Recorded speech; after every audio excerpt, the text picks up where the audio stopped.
Good evening students, welcome to Kapoor classes.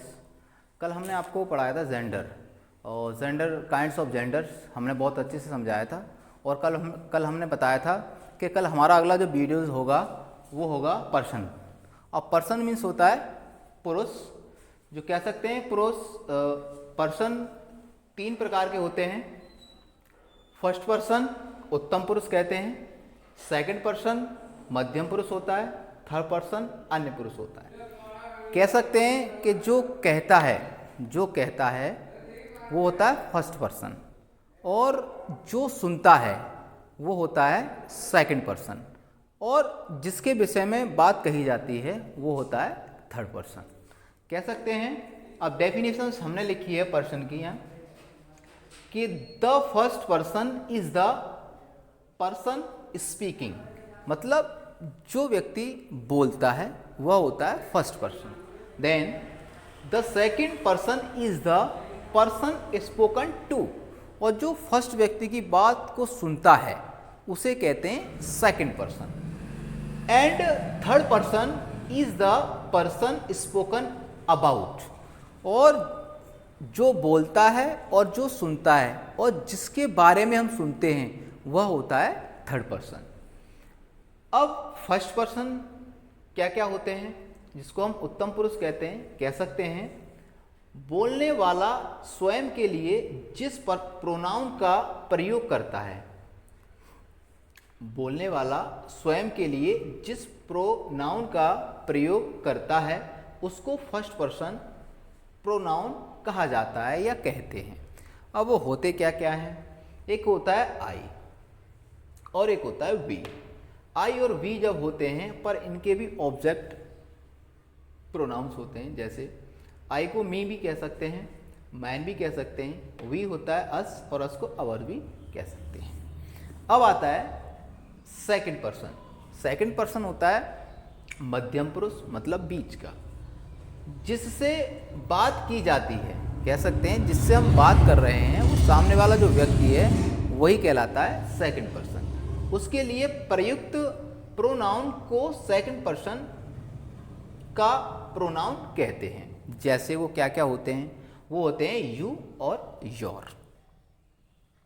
उसके बाद आता है थर्ड पर्सन। थर्ड पर्सन को कहते हैं अन्य पुरुष,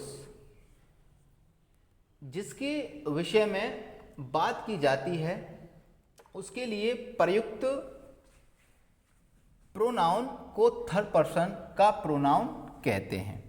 कह सकते हैं जिस व्यक्ति के विषय में हम बात कर रहे हैं उसी व्यक्ति को हम थर्ड पर्सन प्रोनाउन कहते हैं। अब ये क्या क्या हो सकते हैं, ही हो सकता है, हिम हो सकता है, हिज हो सकता है, शी हो सकता है, हर्ष हो सकता है, दे हो सकता है, देम हो सकता है और इट होता है।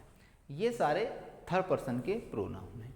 और सबसे इम्पोर्टेंट बात ये है, हमने नोट में लिखा है कि सभी नाउन या नाम या सभी नाउन्स या नामों को थर्ड पर्सन में होना समझा जाता है। अतः वो क्या क्या हो सकते हैं, जैसे कोई भी नाम, राम, श्याम, सीता, गीता।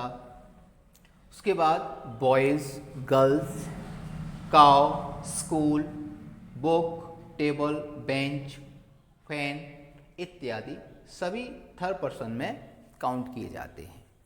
कह सकते हैं, एक बार और रिमेन करा देते हैं कि जो फर्स्ट पर्सन होता है, फर्स्ट पर्सन होता है कहने वाला। देन सेकंड पर्सन सुनने वाला, लेकिन जो बात कही जा रही है जिसके बारे में वो होता है थर्ड पर्सन। सिंपली आप इसको समझ सकते हैं कि फर्स्ट पर्सन होता है हमारा आई और वी, सेकंड पर्सन होता है यू, और देन थर्ड पर्सन होता है ही, सी, इट और दे। तो आप इन सारी चीज़ों को समझकर इसको अगर नोट डाउन करना चाहें तो नोट डाउन कर सकते हैं। चाहे आप अगर आप स्क्रीनशॉट लेके इसको करना चाहें तो इसका स्क्रीनशॉट ले सकते हैं। बहुत अच्छा मैटर है।